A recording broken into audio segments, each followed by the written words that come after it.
यो WhatsApp everyone, कैसे हैं आप सभी लोग। बहुत बहुत स्वागत है आप सबका आज के इस अमेजिंग से सेशन में। हम करने जा रहे हैं 90 day study strategy for CA intermediate exams for May 2025। लेकिन स्टार्ट करने से पहले मैं आपको कुछ चीजें बता देता हूं। तो ये है आपकी की पूरी एकाग्रता की बाहुबली टीम। अगर आप सीए फाउंडेशन और इंटरमीडिएट के लिए तैयारी करें, ऑफ कोर्स आप कर रहे हो, तो यहां पर आपको इंडिया की पहली वर्चुअल लाइब्रेरी मिल जाएगी, जिसको आप लोग इन क्यूआर कोड्स को स्कैन करके एक्सेस कर सकते हो। ये हमारे कुछ रीसेंट बैचेस हैं जो स्टार्ट हुए हैं, जो चल रहे हैं, जिनको आप लोग एक्सेस कर सकते हो। ये एकाग्रता में जितने भी सब्सक्रिप्शन हैं उन सबका एक स्नैपशॉट है कि आपको कौन सा सब्सक्रिप्शन कितने रुपए का मिलेगा, क्या क्या बेनिफिट्स हैं वगैरह वगैरह। तो all everything right under one roof in one slide.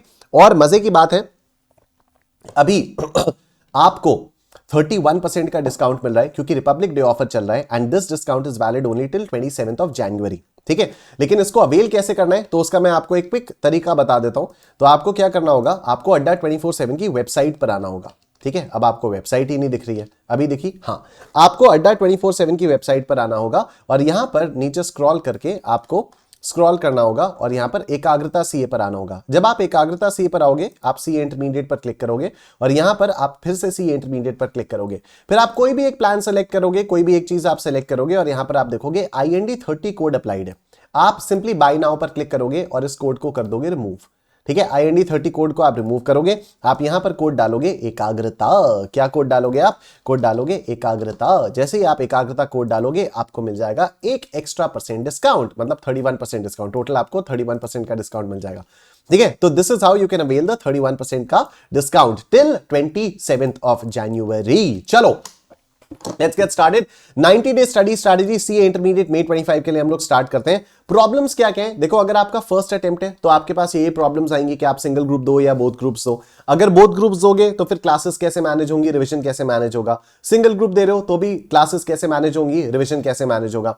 अगर आपका पहला अटेम्प्ट नहीं है तो फिर अगेन क्लासेस और रिवीजन वाली प्रॉब्लम्स है। देखो, एक बात ना मैं एकदम क्लियर कर दे रहा हूं, अगर आप में से कोई ऐसा है जिसने अभी तक कुछ पढ़ाई नहीं की, बिल्कुल एकदम ब्लैंक, एकदम मतलब सीए फाउंडेशन का रिजल्ट आया उसके बाद एकदम चिल कर रहे हैं, अभी तक कुछ भी नहीं किया, या क्लासेस की लेकिन रिवीजन वगैरह प्रॉपर्ली नहीं हो पाया, तो एक तरह से मैं यही मानूंगा कि आप अभी से ही स्टार्ट कर रहे हो, है ना। मतलब आप बोलोगे नहीं नहीं सर मैंने तो क्लासेस पूरी कर ली है, रिवाइज मैंने कुछ किया नहीं, तो बात तो वही हो गई ना बात एग्जैक्टली वही हो गई। तो आपके लिए मैं मानूंगा कि भाई आपका पहली बार दे रहे हो आप और आपने कुछ भी पढ़ाई नहीं की हुई है, तो बोथ ग्रुप्स का दिमाग से आइडिया निकाल देना एकदम, अगर अभी आप करने जा रहे हो, क्योंकि 90 दिन बचे। 90 दिन में ग्रुप 1 कायदे से हो सकता है, बिल्कुल हो सकता है, बहुत अच्छे से हो सकता है, लेकिन बोथ ग्रुप्स नहीं।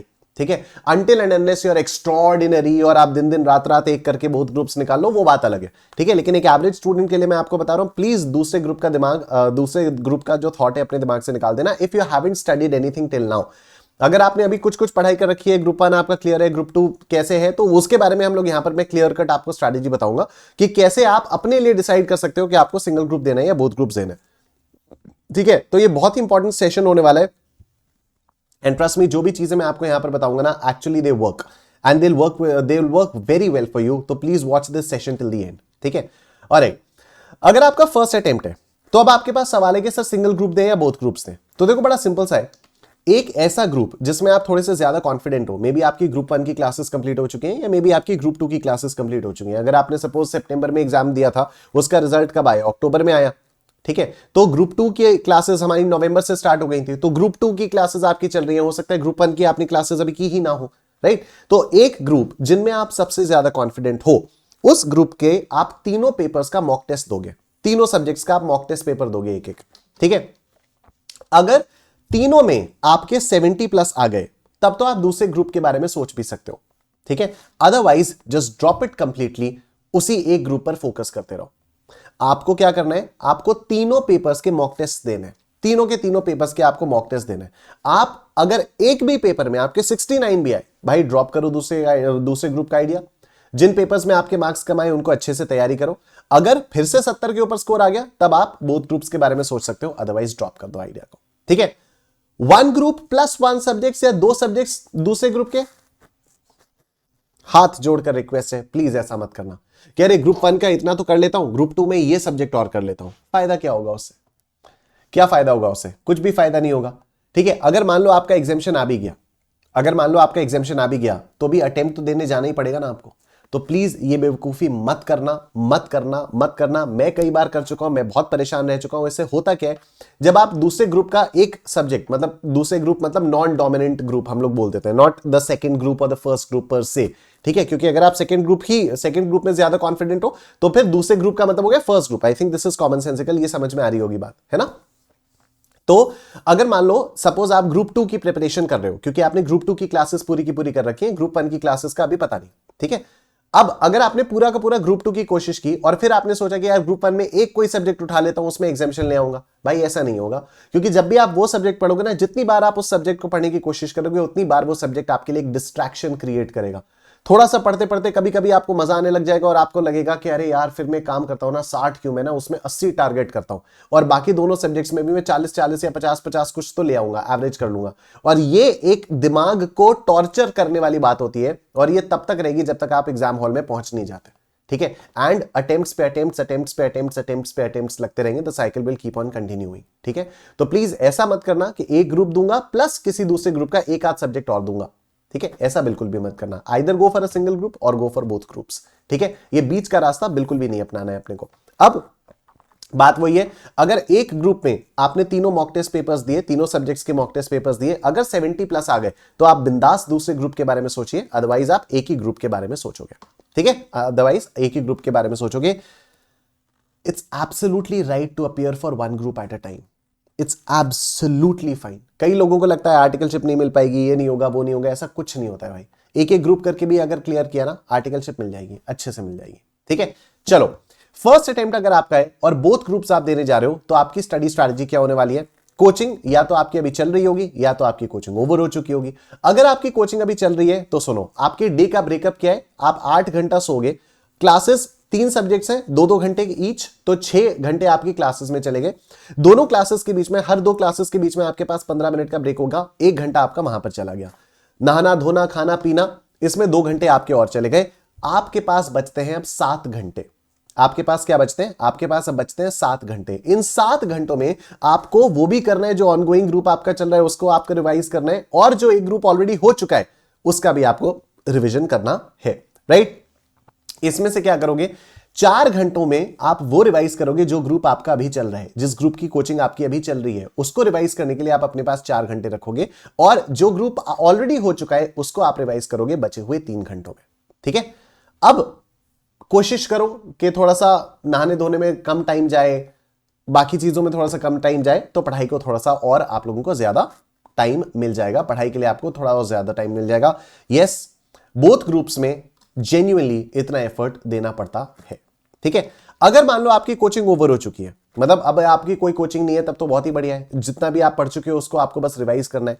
तो आप क्या करोगे, एक दिन में एक ग्रुप उठाओगे, ठीक है। जैसे आज आपने उठाया एक ग्रुप 1 आपने उठाया, अब आप एक एक सब्जेक्ट 2.5 घंटा पढ़ोगे 15-15 मिनट के ब्रेक्स पर, राइट। जो मटेरियल आपको आपके टीचर्स ने प्रोवाइड किया हुआ है, या जो मटेरियल आपके टीचर्स ने आपको कुछ, अगर मान लो कोई एक्स्ट्रा बुक वगैरह रेकमेंड की हुई है, तो आप उन्हीं टीचर के मटेरियल से पढ़ोगे और इधर उधर परेशान बिल्कुल भी नहीं होगे, राइट। जब आप रिवाइज कर रहे होगे तो आप उसमें पढ़ते समय ही इंपॉर्टेंट क्वेश्चंस को मार्क करोगे, रिवाइज करते समय आप इंपॉर्टेंट क्वेश्चंस को मार्क करोगे, क्योंकि ये लिस्ट ऑफ इंपॉर्टेंट क्वेश्चंस जो आपकी बन जाएगी ना, यही आपको रिवाइज करना होगा 1 डे बिफोर द एग्जाम। नहीं तो एग्जाम से एक दिन पहले क्या करें, इसमें बड़ा कंफ्यूजन हो जाता है। तो यही आपको रिवाइज करना होगा 1 डे बिफोर द एग्जाम, ठीक है। Keep taking mock test papers, keep taking mock test of all papers. You must take 6 के 6 पेपर्स के आपको कम से कम, 6 के 6 सब्जेक्ट्स के आपको कम से कम 3-3 मॉक टेस्ट तो करने ही चाहिए एग्जाम से पहले, कम से कम 3 मॉक टेस्ट। और ये मॉक टेस्ट प्रॉपर एग्जाम वाला एटमॉस्फेयर बना के, कि दोपहर को 2 बजे से 5 बजे तक ही बैठूंगा, फोन वोन बंद करूंगा, एक बंद कमरे में बैठूंगा, पेपर दूंगा कायदे से, ठीक है। ऐसा नहीं कि हाँ मॉक टेस्ट पेपर देखा ऊपर से अरे ये तो हो जाएगा, ये तो हो जाएगा, ये तो हो जाएगा। That is not called attempting mock test papers. You take a proper answer sheet, you take a proper answer booklet, take out pages from a register, sit in a closed room from 2 p.m. to 5 p.m. and take the bloody exam. ठीक है, ये होता है proper mock test paper देने का तरीका, right. ये तो गई बोथ ग्रुप्स वालों की बात। अगर आप सिंगल ग्रुप्स कर रहे हो तो फिर बात वही आ जाएगी कि यार रिवीजन कैसे करें, बैकलॉग कैसे करें। देखो बड़ा सिंपल सा है रिवीजन स्ट्रैटेजी। अगर आप लोग मुझसे सीए फाउंडेशन में पढ़े हो तो आप लोगों को पता है एकदम simple, plain and simple revision strategy, and trust me this works. जितने भी लोग इस रिवीजन स्ट्रैटेजी को फॉलो करते हैं। आज तक एक भी बंदे ने आके मुझसे ये नहीं कहा कि नहीं आपकी रिवीजन स्ट्रैटेजी तो काम नहीं करती, आप बकवास करते हो। हाँ, ऐसा बहुत लोगों ने कहा है कि सर आपकी रिवीजन स्ट्रैटेजी फॉलो करने में थोड़ी सी दिक्कत आ रही है। ऑफ कोर्स दिक्कत आएगी, क्योंकि ये बोरिंग है, क्योंकि ये मोनोटोनस है। लेकिन सक्सेसफुल लोग, चाहे वो एग्जाम में हो, चाहे वो बिजनेस में हो, चाहे वो अपने करियर में हो, सक्सेसफुल लोग मोनोटोनस काम करके ही सक्सेसफुल बने हैं। ठीक है, अब वो मोनोटोनस काम मोनोटोनस है, वो क्रिएटिव फील्ड में है तो वो मोनोटनी भी क्रिएटिव लगने लगेगी। ठीक है, जैसे अगर हम टीचर्स को देख लें तो टीचर्स जो है वो सेम चीज पढ़ा रहे हैं, लेकिन वो क्रिएटिव तरीके से हर बार कुछ अलग अलग तरीके से पढ़ा रहे हैं, तो है मोनोटनी, लेकिन बार बार मेहनत तो करनी पड़ेगी ना। मैं ये नहीं कह सकता कि मैंने बस एक बार मेहनत कर लिया, अब उसके बाद में मेहनत नहीं करूंगा और मैं फिर भी सक्सेसफुल बन जाऊंगा, ऐसा नहीं हो सकता। ठीक है, I have to keep on working very very hard for every batch. तो I have to do the same thing over and over again for more and more people to know me, right. तो इसी तरह से जब भी आप कोई भी चीज पढ़ते हो उसको आपको बार बार रिवाइज करते रहना होता है। जब आप बार बार रिवाइज करोगे तब आप उस चीज में जाकर परफेक्ट होगे। ठीक है, एक सिंगर कितनी बार रिहर्सल करता होगा यार, एक डांसर कितनी बार रिहर्सल करता होगा, एक एक्टर कितनी बार रिहर्सल करता होगा। Think of it that way, right. और आप में से कई सारे लोगों की हॉबी भी होगी डांस करना वगैरह वगैरह, तो आप सोचो ना, डांस परफॉर्मेंस अगर आपको देने जानी होती है तो आप पहले सेम डांस का, सेम वो 3-4 मिनट का जो भी आपका सेट होता है उसकी कितनी बार प्रैक्टिस करते हो। पढ़ाई करते समय ऐसा नहीं कर पाते। क्यों? क्योंकि हमें लगता है नहीं नए गाने की प्रिपेयर कर लेते हैं, ये नए गाने की प्रिपरेशन कर लेते हैं, ये वाला तो एक बार कर ही लिया, स्टेप्स तो आ गए, बाकी मैं प्रैक्टिस कर लूंगा। ऐसा तो नहीं होता ना। ठीक है, ऐसा तो नहीं होता। तो जब आप यहां पर आ रहे हो, एग्जाम देने जा रहे हो, तो एग्जाम आपका फाइनल परफॉर्मेंस वाला दिन है, आपको उसके बार बार चीजों को तो रिवाइज करते ही रहना पड़ेगा। और रिवीजन स्ट्रैटेजी बड़ी सिंपल सी है, जब भी आप कुछ भी पढ़ोगे उसका पहला रिवीजन होना चाहिए विद इन 24 आवर्स। पहला रिवीजन होना चाहिए with in 24 hours, next revision होना चाहिए with in 3 days from the first revision, और फिर हर 7वें दिन उसके सब्सिक्वेंट रिवीजन होने चाहिए। अभी आप इंप्लीमेंट कैसे करोगे? इसे इंप्लीमेंट करने के लिए you will take the help of Google calendar. कैसे? आओ मैं आप लोगों को बताता हूं। तो I am showing you this Google calendar. आप सब लोगों के फोन्स में गूगल कैलेंडर होगा। I am recording this video on the 23rd of January 2025। You may be watching it on a later day, of course. ठीक है, तो अब इसमें परेशान मत होना, लेकिन जो स्ट्रैटेजी है उसके बारे में सुनो। सपोज आज आपने टैक्सेशन में इनकम फ्रॉम हाउस प्रॉपर्टी वाला चैप्टर उठाया। अब इनकम फ्रॉम हाउस प्रॉपर्टी में आज आपने किए, लेट्स से जितना भी आपने पढ़ लिया उसमें आपने टोटल लेट्स से 5 क्वेश्चंस किए। तो अब आप क्या करोगे? आप यहां पर क्रिएट पे आओगे और एक टास्क क्रिएट करोगे। आज 23rd जनवरी को आपने किया, आप यहां पर लिखोगे income from house property questions 1 to 4। Suppose आपने ऐसा लिख दिया। ठीक है, अब ये कब रिवाइज होगा? ये कल रिवाइज होगा। तो आप 24 जनवरी डालोगे और आप सुबह 6 बजे का टाइमर यहां पर सेट कर दोगे। ठीक है, डोंट वरी, आई नो अगर आप 6 बजे नहीं भी उठ रहे हो तब भी कोई दिक्कत वाली बात नहीं है, because the point of this exercise is कि कल जब भी आप उठो, जितने भी बजे आप उठो, आपके फोन पे एक रिमाइंडर होना चाहिए कि भाई आज तुझे इनकम फ्रॉम हाउस प्रॉपर्टी के 4 क्वेश्चन रिवाइज करने हैं। राइट, तो ये तो हो गया पहला वाला। अब उसके बाद 3 दिन छोड़ो, 25, 26, 27 छोड़ोगे और 28 जनवरी को आपको फिर से इसको रिवाइज करना है। फिर से हम लोग आएंगे, टास्क पे आएंगे और यहां पर मैं टाइप करूंगा income from house property questions 1 to 4। Right, मैं इसको डालूंगा यहां पर 28 जनवरी। टाइम मैं सेट कर दूंगा फिर से सुबह 6 बजे का। टाइम मैं सेट कर दूंगा सुबह 6 बजे का और यहां पर डजंट रिपीट पर मैं क्लिक करूंगा और मैं यहां पर कर दूंगा वीकली ऑन ट्यूसडे और मैं इसको कर दूंगा सेव। अब इससे होगा क्या? हर ट्यूसडे ये आपको सुबह 6 बजे एक रिमाइंडर देगा कि यार भाई साहब आज आपको इनकम फ्रॉम हाउस प्रॉपर्टी के 4 क्वेश्चंस रिवाइज करने हैं। अब मेरी बात ध्यान से सुनना। जब आप ये 4 क्वेश्चंस को रिवाइज करोगे ना, तो आपको पता चलेगा कि हो सकता है इसमें से 1-2 क्वेश्चंस तो सेम टाइप के हो, आप उनको इग्नोर करो। दिस इज जस्ट अ वे। पहले दूसरे रिवीजन में ना आपको पता चल जाएगा कि यार इतने सारे क्वेश्चंस में रिवाइज कर रहा हूं, ये तो इसमें से ऑलमोस्ट मोर और लेस सारे के सारे क्वेश्चन सेम टाइप के ही हैं, तो वो आपको बार बार रिवाइज करने की जरूरत नहीं है। बस कुछ जो डिफरेंशियल क्वेश्चंस हैं उनको आप एक इंपॉर्टेंट क्वेश्चंस की लिस्ट बनाकर मार्क करते रहोगे। इससे क्या होगा? एग्जाम से एक दिन पहले आपके पास इंपॉर्टेंट क्वेश्चंस की लिस्ट आ जाएगी और आपको सिर्फ उतना ही पढ़ के जाने की जरूरत है, उसके अलावा आपको पढ़ के जाने की जरूरत नहीं है। Now listen to me very carefully.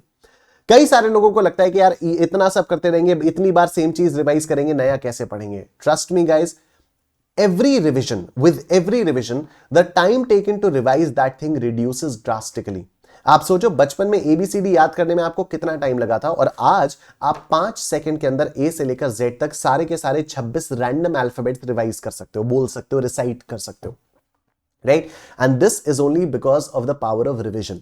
क्योंकि जब आप रिवाइज करते हो तो the time taken reduces drastically. जब पहली बार पढ़ते हो तो समझने में बहुत टाइम लगता है। क्लास में ही आपने नोटिस किया होगा ना, कई बार कोई नया कॉन्सेप्ट आता है, आपको समझ ही नहीं आता, फिर उसके 2-4 क्वेश्चंस करते हैं, फिर बहुत तेजी से कॉन्फिडेंस बढ़ता है। पहले क्वेश्चन में हो सकता है 15-20 मिनट लगते हो, लेकिन दूसरे, तीसरे, चौथे क्वेश्चन में आते आते आपको मे बी 10 मिनट या 7 मिनट, 8 मिनट लगते हो।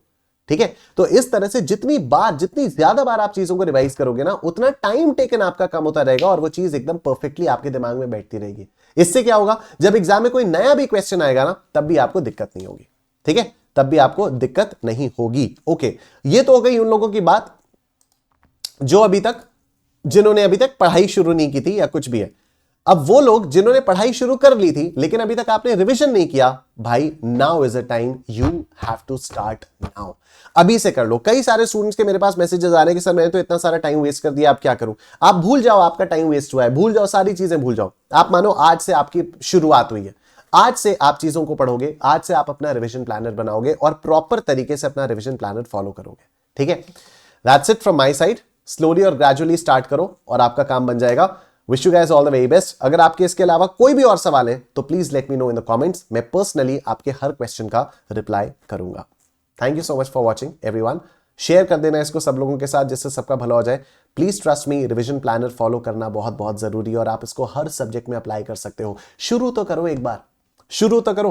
पहले से ही अगर ये सोच के बैठ जाओगे अरे नहीं नहीं ये सब तो पॉसिबल ही नहीं है, ऐसा तो बोलने के लिए सही है ना, ऐसे नहीं। शुरू तो करो एक बार, पता तो चले आपको, इसकी पावर आपको पता चलेगी when you start doing it. ठीक है, चलो, thank you so much everyone. Wish you guys all the very best. Take care, अपना ध्यान रखो, बाय बाय।